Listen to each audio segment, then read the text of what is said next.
Hi అండి, ఎలా ఉన్నారు? అందరూ బాగున్నారా? ఈరోజైతే నేనైతే మసాలా కారం అయితే చేస్తున్నానండి. ఈ వీడియోలో చూపించిన విధంగా మసాలా కారం నేను రెడీ చేస్తున్నా. మసాలా కారం అంటే టిఫిన్లో కానీ రైస్లో కానీ బాగుంటుందండి. దీని టేస్ట్ మాత్రం వేరే లెవెల్ ఉంటుంది. మనం నోటికి ఏది తినబుద్ధి కానప్పుడు ఇలాంటి కారాలు చేసుకోవాలి, బాగుంటాయి టేస్ట్.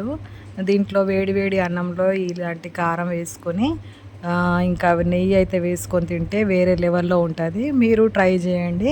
ఇది గిన మీరు కావాలని అనుకుంటే నా ఛానల్లో ఫుల్ వీడియో ఉంది, చెక్ చేయండి. అలాగే చూస్తున్నారు కానీ లైక్ అయితే ఇవ్వట్లేదు. ప్లీజ్ లైక్ చేయండి. మీ ఇచ్చే ఒక లైక్ వల్ల నాకు కొంచెం ఇంకా కొంతమందికి మన ఛానల్ రీచ్ అవుతుందండి. ప్లీజ్ లైక్ చేయండి, ఛానల్కి సపోర్ట్ చేయండి. ఇలాంటి వీడియోస్ కావాలంటే కింద కామెంట్ సెక్షన్లో కామెంట్ చేయండి. Please bye. మరీ ఎంకరేజ్ అయితే చేయండి, లైక్ అయితే చేయడం మర్చిపోకండి.